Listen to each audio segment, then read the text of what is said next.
ನಾನು ಸ್ವತಂತ್ರ ಅಭ್ಯರ್ಥಿಯಾಗಿ ನೈಋತ್ಯ ಪದವೀಧರರ ಕ್ಷೇತ್ರದಲ್ಲಿ ಸ್ಪರ್ಧೆ ಮಾಡೋದಕ್ಕೆ ನಿರ್ಧಾರವನ್ನು ಮಾಡಿದ್ದೇನೆ. ಇದಕ್ಕೆ ಕಾರಣ ಹಲವು ವರ್ಷಗಳಿಂದ ನೈಋತ್ಯ ಪದವೀಧರರ ಕ್ಷೇತ್ರವನ್ನು ಸುಮಾರು 2006ನೇ ಇಸ್ವಿಯಿಂದ ಈ ಚುನಾವಣೆಯ ಮೇಲೆ ಕಣ್ಣಿಟ್ಟು ಇದರ ಸಂಪೂರ್ಣ ತಯಾರಿಯನ್ನು ಮಾಡಿಕೊಂಡು ಬಂದಂಥವ್ನು ನಾನು. 2012ರಲ್ಲಿ ಅಂದಿನ ಅಭ್ಯರ್ಥಿಯಾಗಿದ್ದಂತಹ, ಅಂದಿನ ಸಭಾಪತಿಯೂ ಆಗಿದ್ದಂತಹ ಸನ್ಮಾನ್ಯ DS ಶಂಕರಮೂರ್ತಿ ಅವರ ಎದುರು ಅತ್ಯಲ್ಪ ಮತಗಳ ಅಂತರದಲ್ಲಿ ನಾನು ಪರಾಭವಗೊಂಡೆ. 2018ರಲ್ಲಿ ಕೂಡ ವಿಧಾನಸಭಾ ಚುನಾವಣೆ ನಡೆದು ಕೆಲವೇ ದಿನಗಳಲ್ಲಿ ವಿಧಾನ ಪರಿಷತ್ತಿನ ಚುನಾವಣೆ ಬಂತು.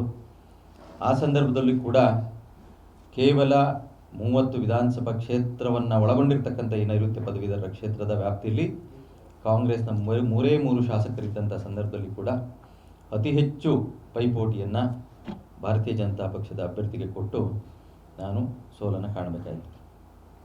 ಈಗಲೂ ಕೂಡ 2024 ಜೂನ್ 3ನೇ ತಾರೀಕು ನಡೀತಕ್ಕಂಥ ಚುನಾವಣೆಗೆ ಕಳೆದ 10 ತಿಂಗಳಿನಿಂದ ತಯಾರಿಯನ್ನು ನಾನು ಮಾಡಿಕೊಂಡಿದ್ದೆ.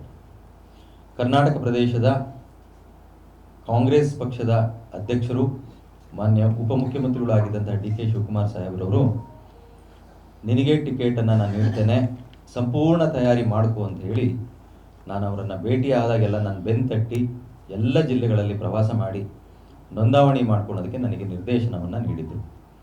ಇವತ್ತು ಪ್ರದೇಶ ಕಾಂಗ್ರೆಸ್ ಸಮಿತಿಯ ಎಲ್ಲ ನನ್ನ ನಾಯಕರುಗಳಲ್ಲಿ ವಿನಂತಿ ಮಾಡ್ತೇನೆ, ಪಕ್ಷದ ನಿಷ್ಠೆಯುಳ್ಳವರಿಗೆ ನೀವು ಟಿಕೆಟನ್ನು ಕೊಡಿ. ನಾನು ಪಕ್ಷ ನಿಷ್ಠೆಯುಳ್ಳ ಯಾವುದೇ ವ್ಯಕ್ತಿಗೆ ಟಿಕೆಟ್ ಕೊಡೋದಾದರೆ ಸ್ಪರ್ಧೆಯಿಂದ ನಾನು ವಾಪಸ್ ಹೋಗೋದಕ್ಕೆ ನಾನು ರೆಡಿ ಇದ್ದೇನೆ. ಆದರೆ ಪದೇ ಪದೇ ಪಕ್ಷಗಳಿಗೆ ಬಂದು ಇಲ್ಲಿಯ ಅವಕಾಶವನ್ನು ಉಪಯೋಗಿಸ್ಕೊಂಡು ಮತ್ತೊಂದು ಪಕ್ಷದಲ್ಲಿ ಹೋಗಿ ಮತ್ತೆ ನಮ್ಮ ಪಕ್ಷದ ನಾಯಕರುಗಳನ್ನು, ನಮ್ಮ ಪಕ್ಷವನ್ನು ಬೈತಕ್ಕಂಥ ವ್ಯಕ್ತಿಗಳಿಗೆ ನೀವು ಟಿಕೆಟ್ ಕೊಡೋದ್ರಿಂದ ಪಕ್ಷದ ಸಂಘಟನೆ ಮೇಲೆ ಇದು ದುಷ್ಪರಿಣಾಮವನ್ನು ಬೀಳುತ್ತೆ. ಆ ಕಾರಣಕ್ಕೋಸ್ಕರ ನಾನು ಸ್ಪರ್ಧೆಯನ್ನು, ನನ್ನ ಪಕ್ಷದ ಗೌರವವನ್ನು ಮತ್ತು ನಮ್ಮ ರಾಜ್ಯಾಧ್ಯಕ್ಷರ ಗೌರವವನ್ನು ಉಳಿಸಲಿಕ್ಕೆ ನನ್ನ ಸ್ಪರ್ಧೆ ಅನಿವಾರ್ಯವಾಗಿದೆ. ಈ ನಿಟ್ಟಿನಲ್ಲಿ ನಾನು 15ನೇ ತಾರೀಕು ಮೈಸೂರಿನ ರೀಜನಲ್ ಕಮಿಷನರ್ ಆಫೀಸ್ನಲ್ಲಿ ನನ್ನ ನಾಮಿನೇಷನನ್ನು ಹಾಕ್ತಾ ಇದ್ದೇನೆ. ಪಕ್ಷ ರಾಜ್ಯಾಧ್ಯಕ್ಷರಿಗೆ ಮತ್ತೊಮ್ಮೆ ಮನವಿ ಮಾಡ್ತೇನೆ, ನನಗೆ ನೀವು ಬಿ ಫಾರಮನ್ನು ಕೊಡಿ ಎನ್ನತಕ್ಕಂಥದ್ದನ್ನು. ಆದರೆ ಕಳೆದ ಲೋಕಸಭಾ ಚುನಾವಣೆಯ ಸಂದರ್ಭದಲ್ಲಿ ರಾತ್ರೋರಾತ್ರಿ ಸೀಟ್ ಅನೌನ್ಸ್ ಆಗುತ್ತೆ, ನನಗೆ ಸೀಟ್ ತಪ್ಪತ್ತೆ.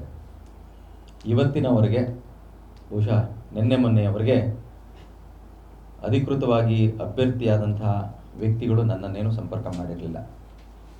ಅನಿವಾರ್ಯವಾಗಿ ನಾನು ಪಕ್ಷದ ಗೌರವವನ್ನು ಉಳಿಸಲಿಕ್ಕೆ, ಮಾನ್ಯ KPCC ಅಧ್ಯಕ್ಷರ ನಿರ್ದೇಶನವನ್ನು ಪಾಲನೆ ಮಾಡಲಿಕ್ಕೆ ಈ ಚುನಾವಣೆಯಲ್ಲಿ ಸ್ಪರ್ಧೆ ಮಾಡುವಂತಹ ಒಂದು ನಿಲುವನ್ನು ನಾನು ತೆಗೆದುಕೊಂಡಿದ್ದೇನೆ.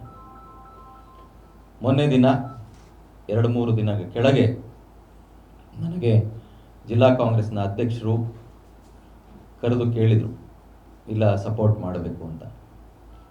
ನಾನು ಅದಕ್ಕೆ ಅವರಿಗೆ ಅಭ್ಯರ್ಥಿ ಏನು ಘೋಷಣೆ ಆಗಿರೋ ಅಭ್ಯರ್ಥಿ ಎದುರುಗಡೆನೇ ಹೇಳಿದೆ, 2 ತಿಂಗಳ ಘೋಷಣೆ ಆದರೂ ಕೂಡ ಇವತ್ತಿನವ್ರಿಗೆ ಮಾತನಾಡಿಸಿದೆ, ಇವತ್ತು ಬಂದು ಕೇಳ್ತಾ ಇದ್ದೀರಿ. ನಾನಾಗಲೇ ನನ್ನ ಒಂದು ಹೆಜ್ಜೆಯನ್ನು ಮುಂದಿಡಲಾಗಿದೆ, ಮುಂದಿಟ್ಟ ಹೆಜ್ಜೆಯನ್ನು ನಾನು ಹಿಂದೆ ತೆಗೆಯೋ ಪ್ರಶ್ನೆನೇ ಇಲ್ಲ. ನಾನು ಸ್ವತಂತ್ರ ಅಭ್ಯರ್ಥಿಯಾಗಿ ಸ್ಪರ್ಧೆ ಮಾಡೋದು ಖಚಿತ.